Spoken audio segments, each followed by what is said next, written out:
What's good, y'all? I'm your host, Adam, and this is the tier list of video game. Welcome, everybody.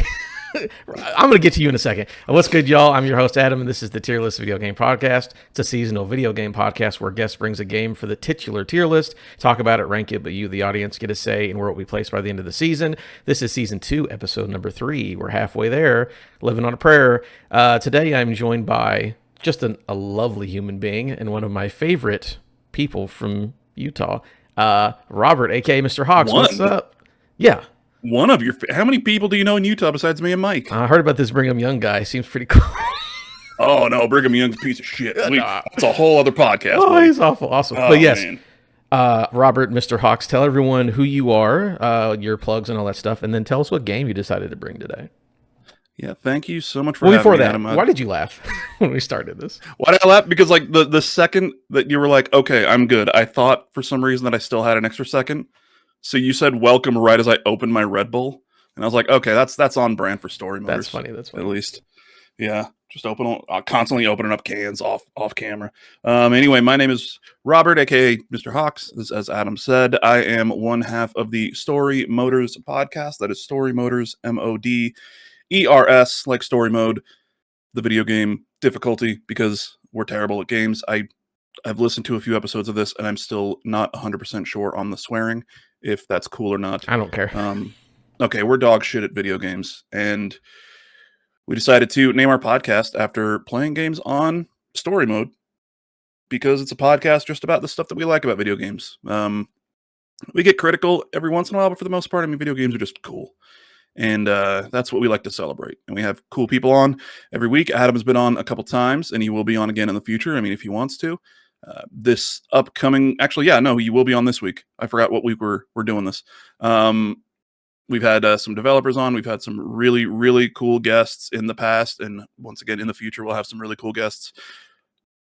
Follow us on Twitch. We're live every Tuesday. Twitch.tv/Storymoders, and then follow us on YouTube. That's where we're trying to grow a bit more. If we get to 500 subs on our YouTube, I will have to play a Legend of Zelda game, and I hate Legend of Zelda, just the entire thing. And I will play through all of probably Breath of the Wild on Wii U hardware on stream. That's awesome. I really hope that happens. No, it's going to be awful. Anyway. Yeah. Today I brought a good game. Oh, I did. I don't know exactly where I'd put in the tier list, but today I brought Adam Yakuza Like a Dragon. I know you've got the short info of the game here. So yeah, Yakuza Like a Dragon. I don't know if you want me to read this. It's an RPG set in a fictional-ish version of Japan. And yeah, I'll let Adam read his short overview of game info and then jump into it. Oh, yeah, we will get there in a moment. Yeah, you can, for this. First of all, some nonsense to get out of the way. Patreon.com/the tier list. You can go there for free and vote on where you think these games deserve to be on the tier list. Patreon producer, thank you to Manly Brian for coming and supporting the show. Make sure to sub and review podcast services, follow socials at Adam Gumby or Tier List Gaming, and make sure to sub on YouTube at Adam Gumby. All these links, as well as guest info, are in the description down below, along with a link to a straw poll, another place to vote for free. So I will get all to that stuff, Robert. Why did you pick this game for the tier list specifically? Maybe your history with the Yakuza series or whatever. And I know you haven't decided yet, but where are you thinking tier-wise that you might place this by the end of the episode? So you reached out or we talked about me being on an episode this season, and I actually had a bit of a dilemma into picking what I wanted to talk about, because with it being the tier list, obviously it's not necessarily just, hey, here's my favorite games, you know? So I was legitimately on the fence between Yakuza Like a Dragon and Build a Rocket Boy's Mind's Eye. That would have been wild. That would have been a choice. The only reason I didn't pick Mind's Eye is because I feel like I've been talking about it so goddamn much lately with this DLC that I was like, I got to give it a break. I got to give Mind's Eye a break to you know what I mean? That would have been D tier. But this game, Yakuza Like a Dragon, I first played it. I can't remember. I want to say it was 2021 It was like later in 2021 when it was added to Xbox Game Pass, because Yakuza for a long time was like a PlayStation almost exclusive, pretty much exclusive series. And then Yakuza Like a Dragon was finally brought over to Game Pass. And I think there's I don't know the details, so I won't get into it, but you can look it up later. There's like a whole backstory as to how and why it went to Xbox, and it's a bit weird, and it's almost like Sony messed up a little bit. It's a whole thing. But anyway, so I played it when it went to Game Pass. No idea about the series at all. I just saw, as you've probably seen, maybe like the trailers and stuff and just screenshots of this game, and I was like, what the fuck is this thing? This thing looks nuts, and it is. When this game came out, when Yakuza Like a Dragon came out, there were 7 Yakuza main title games and some spin-offs and remakes. Since Yakuza Like a Dragon came out, there have been, including a mobile game, let's see, 1, 2, 3, 4, 5, 6, 7 games in the Yakuza series that have been released. So I played this in 2021. Since then, I have played 6, actually 5 of the games that were released in between this game and now. And I've gone back and I've played the other 7 mainline games in the Yakuza series. These are not short games. Not at all. Yeah. So I guess you're a fan. So now I am. Yeah. This game, I started playing it and I was like, oh, this is cool. It's like a cool idea and everything. It's this this turn-based battle mode. This is not what I've seen from Yakuza, because I remember seeing the other dude in the gray suit, and this is not the dude in the gray suit. And yeah, just ended up falling in love with the characters mostly. Most of them are great. Most of them, not all of them. One of them is the worst video game character of all time. And got in love with the series. And like I said, I've played it now multiple times. I played this one, and then I went back and started with... Actually, no, I didn't. I went kind of forward in the series, and then I've since gone back and played through it. By the time I finished Yakuza 6 just a few months ago, I decided to just play Yakuza Like a Dragon again. So I've recently played this. Love to hear it. And it's... If I were to put this on the tier list, I'm... the reason that I'm kind of two minds here... I mean, I could easily put this...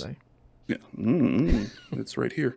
It's not. There's the mind's eye is actually behind the ear. You're not seeing anything through that. Yeah, it's okay. No one played those games except for you and fucking Christ. Blaster just Goblin. Me and Gabi. Just me and Blaster Goblin. Yeah, 1 and 2. 1 and 2. Me and Gabi. But yeah, the tier ranking for Yakuza Like a Dragon, I'm teetering between S and A, and I think my rationale for S is that I think for like a lot of this fucking series, to be honest, for me at least, because I love a great story. I love a great storyline, and especially I love a really convoluted, stupid ass storyline. And that's the Yakuza series to a T. And I say that in the most loving way. Okay, it's the same reason that I love the storyline of Assassin's Creed, because it makes 0 sense, but at the same time, it makes all the sense. And Kingdom Hearts, Jesus Christ, one of my favorite series. And we've done 3, 4, 5 episodes on it on Storymoders and have not scratched the surface of what this whole fucking storyline is. But yeah, I am teetering between S and A, because S, I do think this is, at the pinnacle of its genre, the turn-based. I would put this in the top 25 of all time for, gaming. But the reason that I'm thinking A is because the sequel came out and is superior in just about every way. Infinite Wealth you're talking about specifically. Infinite Wealth. Yeah, Like a Dragon, Infinite Wealth. And I think that is a clear-cut S tier. So I'm just teetering there. So it's between S and A for me. Okay, we've got some time. Or D if we decided to do Mind's Eye. Well, yeah, sure. Yeah, we've got some time before we get there. My thoughts. So this series, I have... Yeah, you said that you were going to surprise me. Maybe not. I don't know. I was just having fun with you on stream. So this is my third attempt at a Yakuza game because they were, especially when they were coming to Game Pass, and I had a buddy who was a really big fan of the series, and he was like, "Oh yeah, you should really get into these." I'm like, "Where do I start?" And it was like, start with Kiwami or start with Zero or whatever. Here's the thing: I played both of those games, fell off pretty hard. So this is my third attempt at now getting into the series. I will say this is the farthest, by a mile that I got into any of these games. I didn't beat it, but I was at about, I think it was a 17 or 18 hours, so almost halfway through, according to how long to beat, somewhere-ish in there. Maybe not. I guess that's if you're mainlining. I mean, it depends on if you just like, redlining the main story. Yeah. But that's almost, cutting the game off at its knees, and especially this Yakuza series with all the side stuff that you can do. Yeah, and it was, I will say though, 15 more hours than I put in the rest of the game. So there is that. This is going to be a good episode because here's the thing about this game.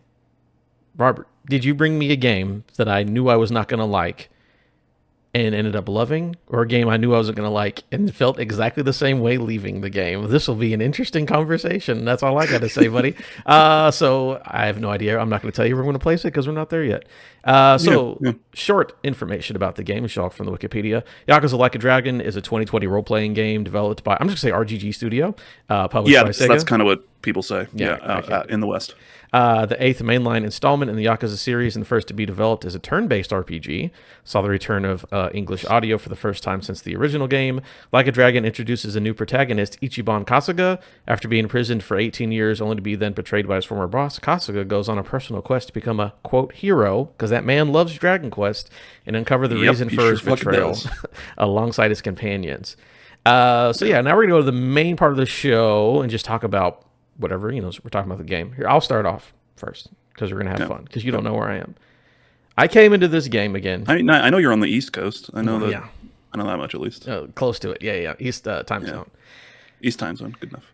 I came to this game, again, playing the other ones before, not really being a fan of them. I didn't hate them, but I was like, man, there's a lot of talking, a lot of time. There's a lot of talking. A lot of time I feel like I'm not doing anything. And they started this game, and I was like, all right, here we go again. We're doing the thing.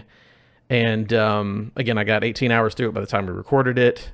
And by the time I got there, I was like, you know what?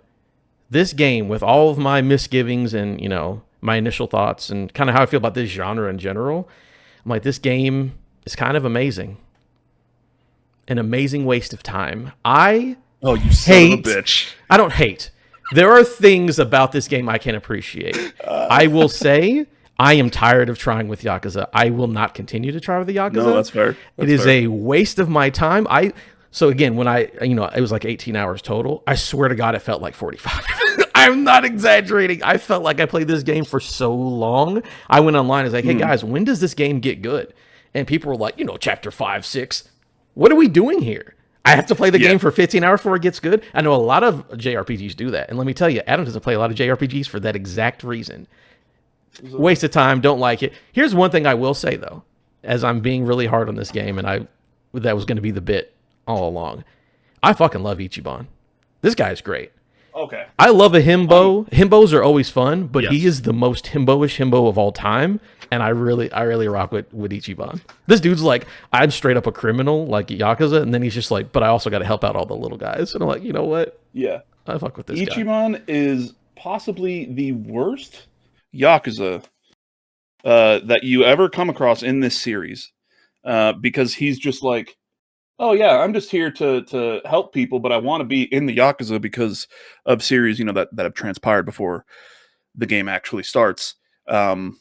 But he's loyal to a fault, and that is, you get even more into that in the next game. But I think especially, and I know we'll do a bit of spoiler talk later, but like this game is about Ichiban, and this game is a passing of the torch between the previous protagonist, Kiryu Kazuma, and Ichiban Kasuga.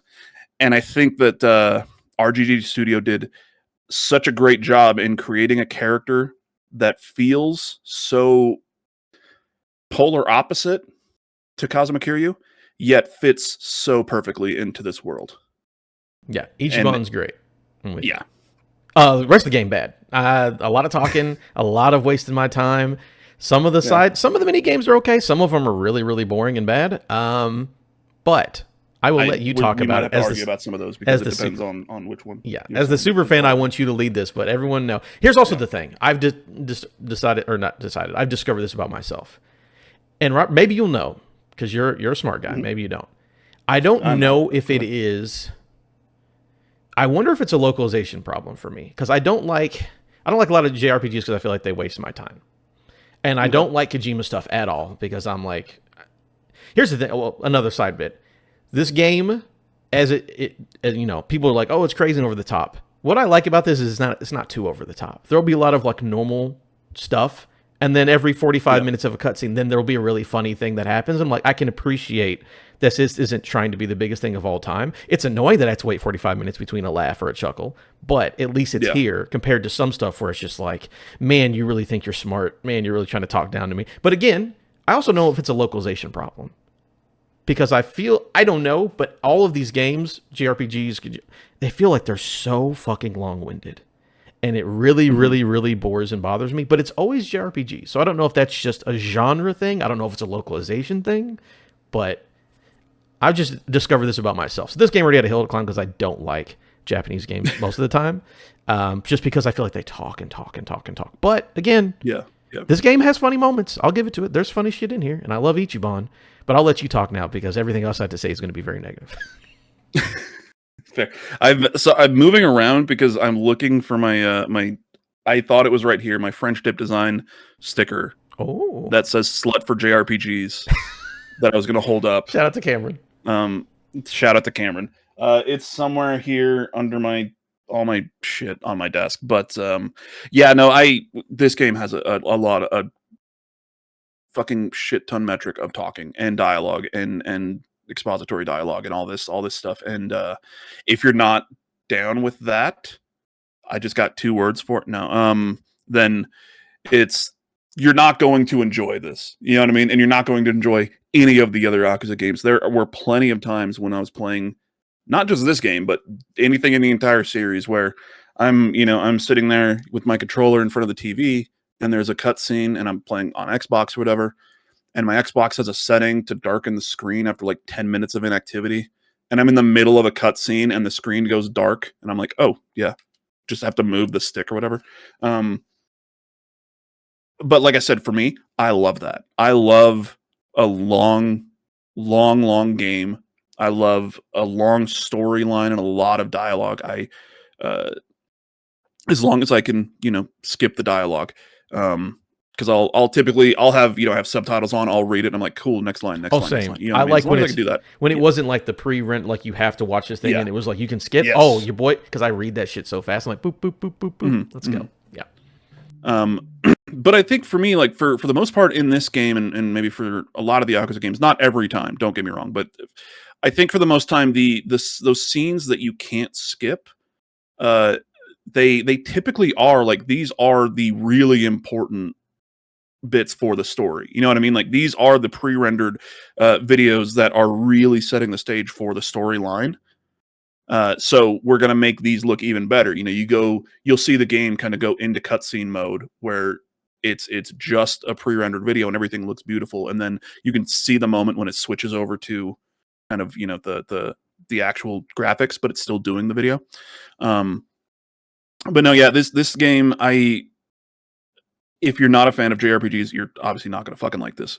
The entire idea behind Ichiban as a person, not even just a character, is that like Adam mentioned earlier, he loved Dragon Quest growing up as a kid, and he talks about it. And the fact that they got permission from Square Enix for him to actually say, I love Dragon Quest.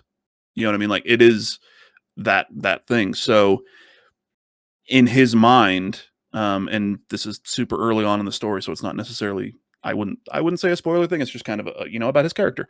But the reason that this game is turn-based as opposed to the real-time fighting that the pretty much rest of the series had, except for Yakuza Dead Souls, which was a shooting game and had zombies, because that's that was all the fucking rage there for a bit, is because of Ichiban and how he sees the world in his head as he's doing all this stuff. Is it a mental illness? Yeah, almost entirely possible. I got a question for you, though. But yeah, not to cut you off, but talking about the gameplay stuff, because no, you'll need to cut me off because I ran. You're fine. Yeah. I wonder if the thing about this game, I was reading obviously that it was the first turn-based RPG one. And the way they do turn-based RPG is it kind of feels like, again, so I've only played a little bit of it, and I wonder your take on this combat versus the other ones, because you've played all of them. I've only played a little bit, just 18 fucking hours. Just a couple. Just half of a full work week. Yeah. But the combat in this is, it's turn-based, so think of, your classic JRPGs, your Pokemons, your Clair Obscures, I guess you want to be more modern. But it puts it in like a 3D arena sort of an idea. So again, you've played more of the original games, so to me, it's like, oh, this is keeping the feel of I'm running around and beating up dudes in an open area, but it turns it into a turn-based thing, which I was like, okay, if you're going to make me play turn-based, at least give me a twist and something interesting on it. So I do kind of like the idea that, like I need area attack, so I need to target the dude in the middle of this group of guys off to my left so I can actually hit everyone. So it's like, okay, there's actually like positioning and like this small arena in this turn-based thing. So I'm like, I do like that little twist instead of just like 3 people standing in a line against 3 people standing in a line. Yeah, I hate to kind of go future spoiler-ish, but I think they expand on that even more in a much better way in Infinite Wealth, because Infinite Wealth is also a turn-based game. And in that one, you can actually kind of move the characters around a little bit more, so you can, like flank an enemy, and you can, put character A behind an enemy, and character B hits them, and it hits them into, what I mean? And so you can get a bit more tactical in that regard. But no, they definitely nail that feeling. And then, as someone who, like I said, started with this one, went back and played through the rest of them. I played in a really weird order until I started actually just playing through the series.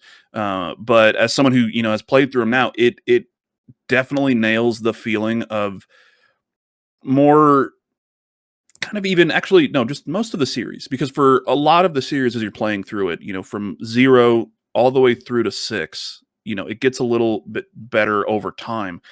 But you're playing as Kazuma Kiryu or one of the other characters in some of the games that you play as, because there's multiple protagonists, and you're just running around. And especially in the early games, it's you're running around and an enemy sees you on the street and they're like, oh, stop there. And then there's like a little cutscene because it's masking the fight loading in.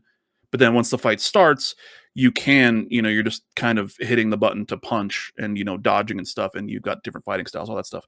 So this game definitely nails that feeling of you're running around and you'll see the enemies out in the world, as opposed to just, totally random battles where you're running and you just get fucking stopped by shit. It was random battles in the old one? No. You always see like the people out in the world. I'm saying like other JRPGs, where you're just kind of running around the overworld. So I can run away if I don't want to do exactly. It. No, exactly. Yeah. So like you'll see the enemies on screen and you'll go up to them, and that's initiates the fight. So it definitely does nail that feeling. But did you read up any of the reason as to why this one's turn-based? And where all that came from? No, not really. Had no idea why. Yeah.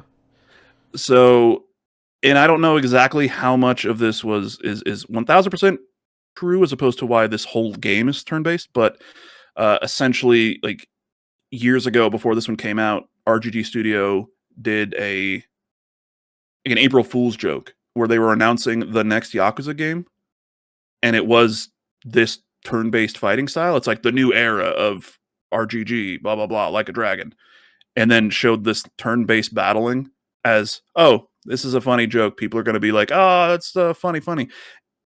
And so many people were like, oh shit, that actually looks really good, and I want to play that. And then they came out later on and they're like, yeah, this new one with the new main character, this is turn-based. So gotta love it. I think it's a good choice. But, I mean, again, only playing a little bit of the other ones. Yeah. As much as I don't love JRPGs, if you're gonna give me this kind of combat and put a spin on it, I appreciate it. Mm-hmm, mm-hmm. Yeah, the job system, the actual job system, where you have to go to a temp agency to change your class. I got into a habit of having a couple people in a few different roles at all times, because I was like, oh, this person, their strength is higher, so they're going to be better as this, and this person, their agility is higher, and all that stuff. So actually putting all that into play when you're deciding what your characters are going to be doing, open it up, and then then you can go back and you can be like, oh, kind of bored of this person doing this. Let's make them a rock star, because why not? And then obviously when you start the battles, everything goes through the eyes of Kazuma Kiryu, or not Kazuma Kiryu, sorry, Ichiban Kasuga.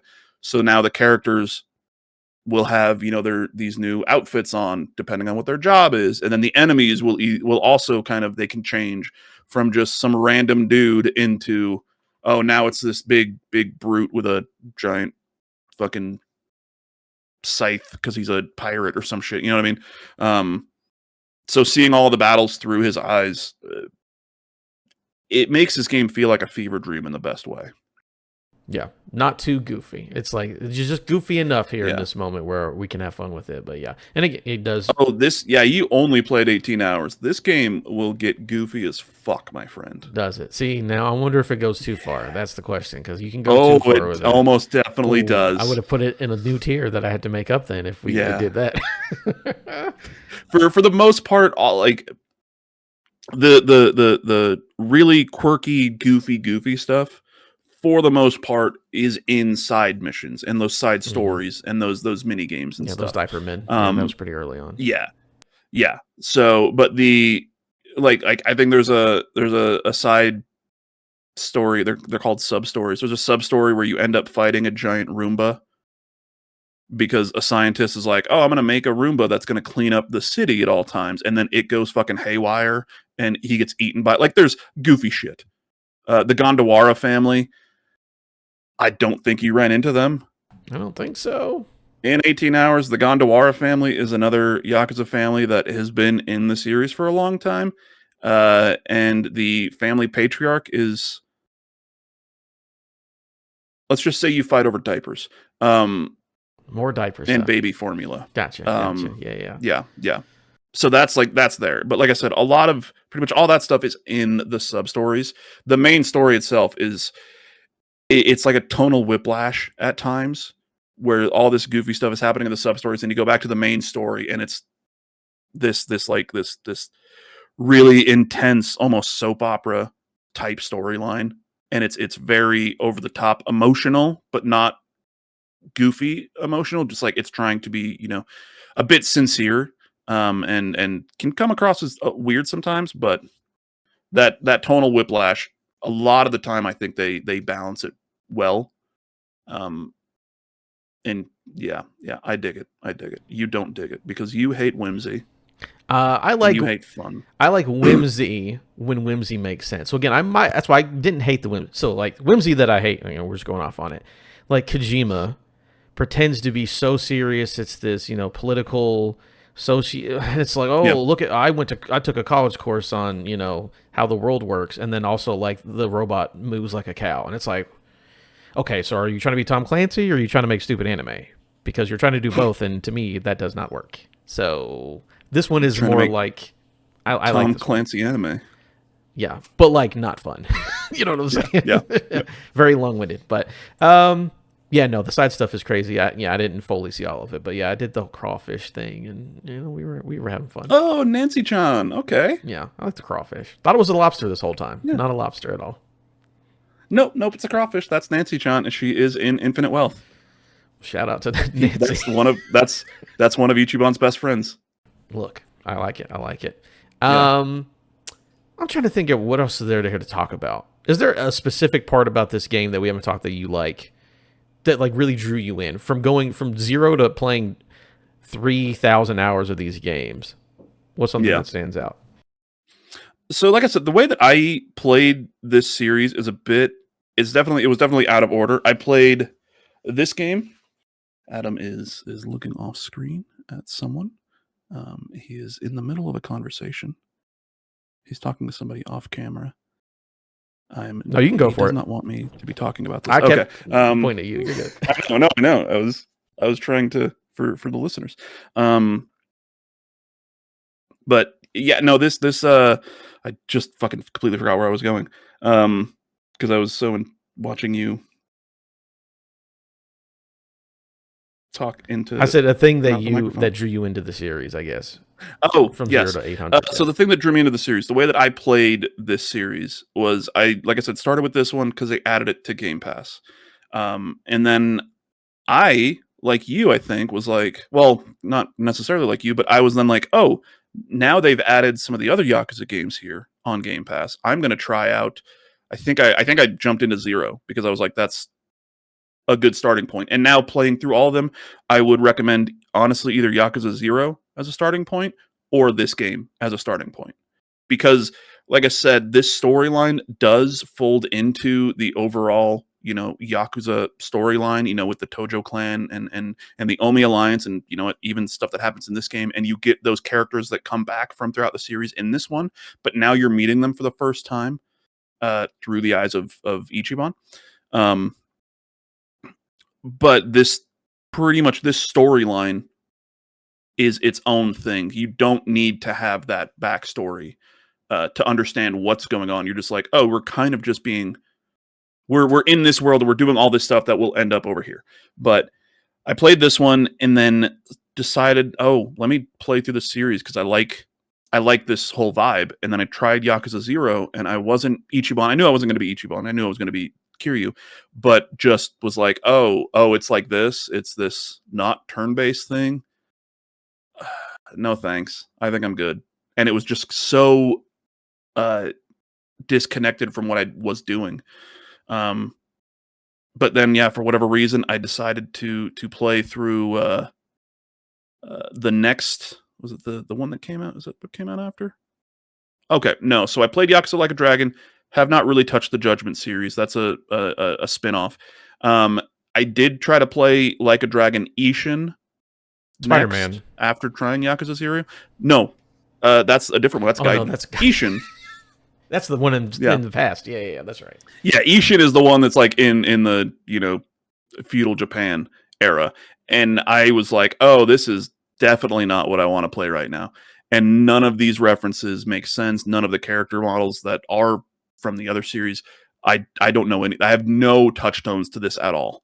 But then decided I wanted to play Like a Dragon Gaiden, the man who erased his name, where you are playing as Kiryu, and it is that kind of fighting, beat 'em up type deal, but it is set directly in the timeline of Yakuza Like a Dragon.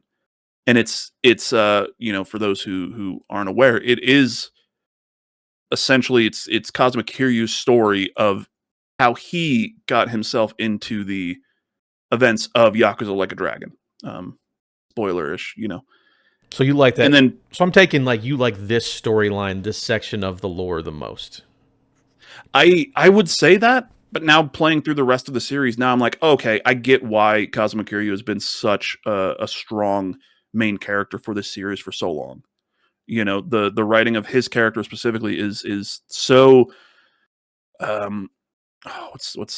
it's gonna sound boring, but it's concrete. Like they know exactly who he is and the stories to tell around him and the characters around him. And playing through the rest of the series and now coming back to Yakuza Like a Dragon when I replayed it just, a couple months ago, now I had all this backstory. I knew all of these other characters. I knew all this other stuff. And I was now playing it being like, oh shit, this is what I missed when I first played it. And when I first played it, I loved it. And now I've got all this fucking backstory and I love it even more. But the storyline itself, and I think, like you said, Ichiban as a character is what drew me in and kept me in and made me absolutely love this game and made me so hyped for Infinite Wealth. And whatever the next mainline series that comes out is, or their game that comes out is, that's probably going to be turn-based because that's now, I guess, the future of the franchise, hopefully. I will be there day one because it's Ichiban, it's all his other side characters. Even if that piece of shit Nanba is still there, I'm going to play the game. I wish that he would just fall off a fucking bridge and not come back. He's the worst video game character in all of video game history. He's a piece of shit. And I hate him. Is there... He's a worse video game character than Adolf Hitler in any game that Hitler's in. Because at least in those games you can kill Hitler. and he stays dead. What is your beef with Namba specifically? Do we want to go story? Well, here's what I'm going to say. Spoilers? I think we've talked about gameplay. Okay. We've talked about. I think Yeah. from here on out, we can do full spoilers because I'm going to ask you a question, but I want to know about Namba first. So full spoilers for Yakuza Like a Dragon for those out there. Full spoilers. Nanba, his entire, you didn't get through the storyline of this game. I know he was a nurse. Nanba, I know he was a nurse. 18 hours. That's Yeah, all he was a talked nurse. about. He was a nurse, and then he was homeless. You find out that Nanba's whole thing was that he was a nurse. He got fired. He's pretending, he's actually not pretending. He's homeless. And he's living in this homeless camp. He's the reason that Ichiban is alive, because at the beginning of the game, the first couple hours of the game is in the past. You're playing as Ichiban as like a young, lower ranking Yakuza member. The son of the family that he's in kills somebody, and the patriarch is like, Ichi, I need you to go to jail for him, and we need to like make this seem like we're kicking you out, and this had nothing to do with the Yakuza. You just did this on your own, because if the police come in here, we're fucked. Everything is fucked for the Yakuza. So Ichiban has been waiting years to essentially give up his life for this patriarch, Arakawa. And so he's like, oh yeah, fuck it. Let's do it. I'm your man. Now I'm going to go to jail for 15 years. And then you have like the last thing that you do as him before he's in jail is he's literally just running around. You're running around town as him. You're running around Kamurocho, which is another thing that that surprises me about this series and how much I absolutely love it, is all of these games take place in this place called Kamurocho, and and other cities as well. Even this game does. But playing through the series, it's so incredible how they've made Kamurocho feel like it's this place that's been there for 20, 30 years. Because playing Yakuza Kiwami, you're running around this place and you see all these, the same shops have been there for 30 years. Or by the time you get to Like a Dragon, this building was torn down, but this was like part of a storyline, and now it's this whole other thing. And going through the series, you get to see these changes in this world. But the last thing you do is, as Ichiban before he goes to jail, is you go around Kamurocho and you're like saying, hi to your friends and the people that He goes and he has like a shitload of beef bowls, and the guy's like, do you want another one? And he's like, I'm not going to have this for 15 years. Let's do it. And he's just, munching down. And then he walks right into the police station, because he's like, this is how I'm going to, repay my debt to Arakawa that they do talk about kind of throughout the story. And then he gets out of jail, and all this, the first thing he tries to do is he goes to find Arakawa. Arakawa shoots him in the chest to kill him. And then he wakes up in a dumpster in a different city. Nanba is the one who saved his life because he used to be a nurse. He got the bullet out and he did all this stuff. And then Nanba he kind of joins up with him, and Ichiban is like we said earlier, loyal to a fault. If you're his friend, you're his friend for life. Does not matter what the fuck you did. And it can bite him in the ass, but yeah. So you're with Nanba and you meet, other characters and stuff. And then you get to a certain point in the game where you'll get into this other clan's kind of headquarters.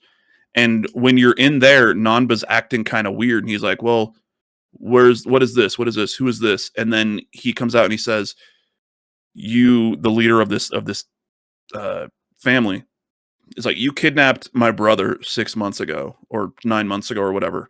I want him back. I'm here to get him back.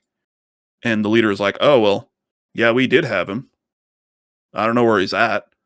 And then Nanba like fucks off from the team. He goes off and he like finds one of the main bad guys, and now he's helping this main bad guy because he just wants to go into this headquarters again and find his brother, and he just completely turns his back on everything, and he's been playing Ichiban the entire time. Just to get to Ichiban guys. Just to get to these people. Mm-hmm. And then once he gets there and Ichi's like, oh, what's going on here? Nanba just like I said, fucks off, and he's like, I never needed to be this, blah, blah, blah. And then Ichiban like forgives him and brings him back into the fold. And I'm just fucking no, dude. He used you this whole time, and now he's your best friend. Go fuck yourself, Nanba. Fuck yourself. Fall off a bridge. And I never forgave him for that. Never will. And he's just fucking annoying. He's worse than Hitler. And he's just annoying. Every time you're doing something, he's like, do we have to? And you're like, fucking He does complain a lot. Yeah, he doesn't want to do it. He complains so much. Yeah, that's true. But I hate Nanba. And the second that I got enough people to where I did not have to have Nanba in my party, gone forever. Kicked him out. He was done. Yeah. He's the Donald Duck of the Yakuza series. For Kingdom Hearts fans. He doesn't wear pants. Oh, okay. Gotcha. Yeah, and he doesn't wear pants. Yeah, he's a fucking pervert, too. He's so gross. Crazy. So, is there anything in the story you think that is really interesting? Again, we're full spoilers. Is there any, like, big revelation, anything that you're like, this is a reason why this is one of my favorite games? Is there a... Because this game is mostly story, so is there a thing in the story? It's a whole lot of story. Yeah. Like, the main... It's kind of a cop-out, but, like, the main storyline in trying to figure out what happened in these 18 years in between when Masuma Arakawa asks Ichi to go to jail, and now he gets out of jail. So the Arakawa family is under the Tojo clan, which is one of the two main Yakuza families in the Like a Dragon universe. And you go to jail for him, and when you come out, find out that Arakawa had sold out the Tojo clan to the other big group, the Omi Alliance, and now he's one of the leaders of the Omi Alliance. And Ichi's been completely cut out of all of this for 18 years, has no fucking idea what's going on. But when he gets out, he's like, cool, Arakawa family, Tojo clan, let's do this. Let's go back. Let's just get back to where we were. He's going to be so happy to see me. He sent me a letter. I got a letter. I'm so happy I got this letter. I've been reading it every night because Papa Arakawa is here, and I'm so excited. And he gets out of jail, and the first thing he does is he's got like a weird hat on because they gave him a hat in jail. I don't know why. And opens the door. They let him out onto the street, and he's like bowing because he's expecting Arakawa to be there to pick him up. And he's bowing, and he's like, I'm so sorry, because he was supposed to be in there for 15, ended up being in there for 18 because he fought a dude one time and put him in the hospital. And that's another thing about Ichi is that he's so loyal. He stayed. He was asked, hey, you're here for 15 years. If you don't do anything stupid, you're out in 15. So when he got there, these other inmates, you'll see like some cutscenes of them just beating the fuck out of him and trying to get him to fight, and he doesn't do anything. He just kind of lets them beat the fuck out of him because he's like, whatever, I can take it. And then they say one bad thing about Arakawa, and the scene cuts into him in solitary, and the police is like, yeah, that dude's going to be in the hospital for a while. Why did you finally snap? And he's like, oh, he said some shit about my, not real dad. Like, he said some shit about him. I couldn't leave it in this. That's wild. Yeah. But no, the storyline of him getting out of jail and then this is why I say this is like this would be a perfect jumping off point, is because the Tojo clan, Omi Alliance has been there the entire series, the entire Yakuza series. It's been there, but you don't need to know that. You don't need to know who they really are in order to get this story. And even by the time that the big kind of big universe changing reveals of this game happen, it helps, you know more references, but for the most part, it's like, no, I've just played this game. I know this is a thing called the Tojo clan. This is the Omi Alliance. They hate each other. Full spoilers. By the end of this game, the Tojo clan and the Omi Alliance are dissolved. The Yakuza is no more. And Ichiban plays a massive part in that. But this whole game is leading up to this story of why this happened, how this happened, who is in charge, why Arakawa shot Ichiban. When Ichiban wakes up after being shot, he has a bloody has a bloody one part of a bill, like dollar, not a dollar bill, like a 100 yen bill, but one side of it is blank because it's counterfeit, and he has no idea what this is, who this is from, why it's in his pocket, why he's here, and you learn almost every single thing that has happened in this storyline happens for a reason, and it's set up to get to this climax of the Tojo clan and the Ome alliance dissolving themselves because the Yakuza world is just not functional anymore in modern society. And it is a soap opera. And as somebody who loves professional wrestling, I'm good with some soap operas. I'm good with soap opera stuff. Yeah. Soap operas is the only way that stories are told, by the way. Every show, it's like, that soap opera's for men. That soap opera's for teenagers. That soap opera's for whatever. That's all it is. Yeah. I'm with you on that. This Yakuza Like a Dragon is the professional wrestling of JRPGs. It is a variety show in the best way. I love it. You would love it too if you weren't, a whimsy hating fucking Mark. I don't know. Yeah. No, I would love it if I had 60 hours to watch cutscenes. You're right. Oh, that too. Yeah. Yeah, that's what it is. Very good. Yeah. But you have excited. I do love stories about. That's why I like pirates and cowboys so much. Is like we have this freedom in this. Hey, you like pirates? I'm not doing that one. But I do like this idea of like there's this sort of like outlaw like, but it's all about like freedom and like being truly free and being your own. And then all those stories are like, yo, the old west is gone. It's being taken over by the government. Piracy is outlawed, and like so I love those stories of it. So this Yakuza coming to an end is also very cool. Yeah, it's the idea of some people might scoff at me for even comparing these two. Red Dead Redemption, like this is the end of our way of life, and you've got some people that are trying to hold on to it any way that they can, and then other people are like, you got to accept it. Like it's over, and the quicker you accept that it's over and we can move on, like we can make it a better world and we can do things. But until everyone kind of can decide on it, there's going to be this strife, and you get through the dissolution, and then that is like essentially like you're 3/4 of the way through the main story then, because then you get more exposition as to kind of almost who was behind some of this and why they were trying to stop this from happening and all this stuff. And there's a whole plot about government agencies and the local government of Kamurocho, and then how all of that ties into it. And I know that we're full spoilers, but I'm still trying to like no, leave it for people. I think that there's interesting stuff there. Yeah. Very cool. All right, thanks for bringing this on. I'm gonna move us on to the closing part of the show. Here's the pirates. There's a fucking pirate game. I know there's a pirate game. You play as Goro Majima, and it's more of a beat 'em up. It's not a JRPG, and you're a pirate. There's fucking pirate ship battles, Adam. Yeah, I only care because Samoa Joe's in it. The rest of it I could care less about. No, Samoa Joe is the fuck in it, and he's awesome. I know he is. So now I'm going to read listener thoughts. You can go to Patreon or social media to leave these. Matt, a.k.a. Stormageddon. I will fight these people if they're bad. If they're mad about guess what? I'm the only one on this podcast who dislikes this game. As a sicko for this whole franchise, I love this game. The shift from baller to turn-based RPG was awesome. Ichiban is best boy. I will say it's definitely not the best in the genre or even the series, but the story is excellent. It has some of the best sub-stories in the series. Love this one and looking forward to the episode. Thank you, Matt, over on Patreon. And then over on Bluesky. Thank you, Matt. And if you want to join us on Storymoders at any time, please just let me know. Matt, they are great. Ed. Stormageddon on Storymoders. Edward Varnell over from Boss Rush. With the departure from the action-packed Yakuza Like a Dragon had me laughing, grinding, and really drew me in with its focus on story. Some bonkers side characters and great voice acting throughout the game. The adult baby gang members was a sight to see. I did see a man in a diaper and did not enjoy it. Gandawara family. They're in a lot of the games. One thing before we really do the closing that you have to talk about in all the Yakuza games is the sub-stories and the mini games.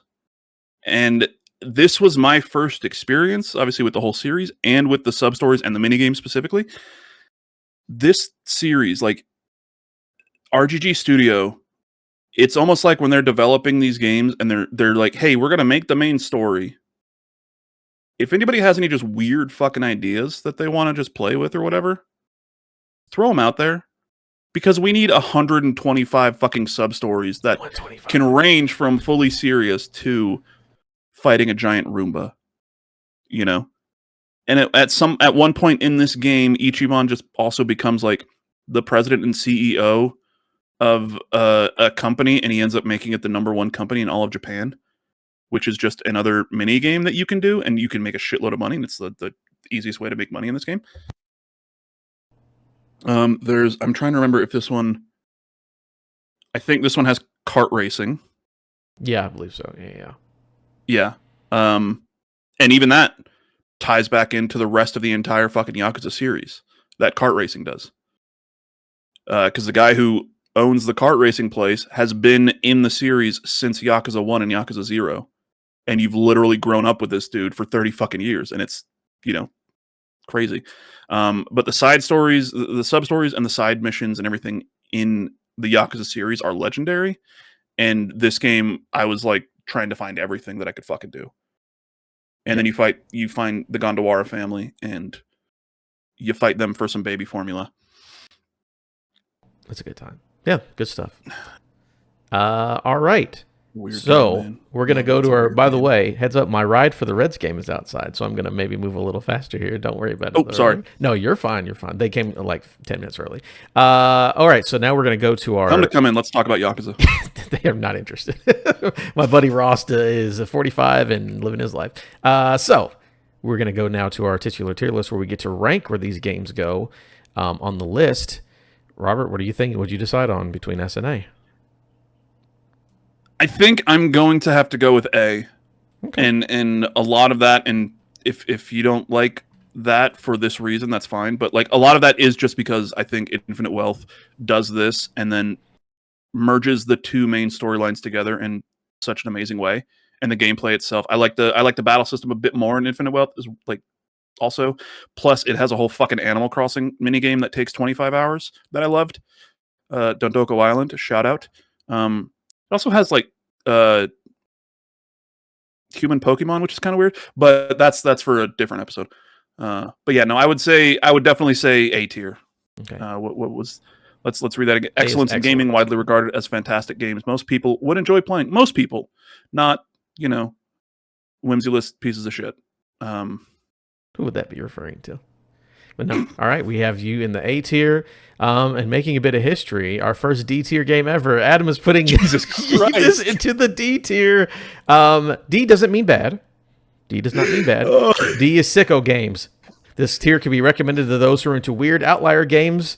Far from perfect, but not necessarily good. I don't think it's a bad game, but yeah. This tier could be a game you hold close to your heart, but no, it's not for most people. This is a game, Yakuza Like a Dragon is a game for Yakuza fans and nobody else.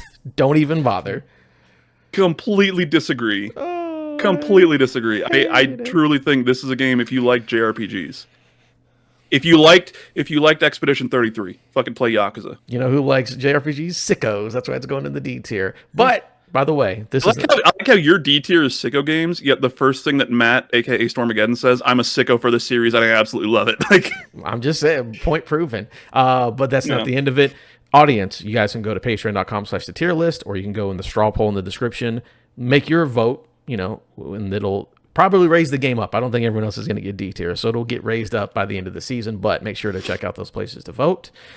And again, thank you once again, Robert, for coming and joining and bringing a fun game. See, I like having games that are like a thing to talk about instead of just like, I think this game's great. It's fun when we have a back and forth. And instead of just two amazing people talking about how fucking great Inscription is and how Jerica's friend Haley is not going to like it. Yeah, shout out to Jerica, though. Hey, Inscription's a good game. What do you want me to do? But no, this was fun. There are things I like about this series. I like your passion, obviously, was really cool and neat. But yeah, first D tier game on this podcast, so shout out to that. It's fucking insane. In my opinion, it is what it is. But again, thank you once again. Everyone check out. There was going to be a D tier game on this episode regardless. It was either this or Mind's Eye. Yeah, that's true. We were not getting away from it. But yeah, check out Mr. Hawks over on Storymoders. All those links and stuff will be down below. I have to go catch a Red game, so see y'all later. Yes. See y'all later.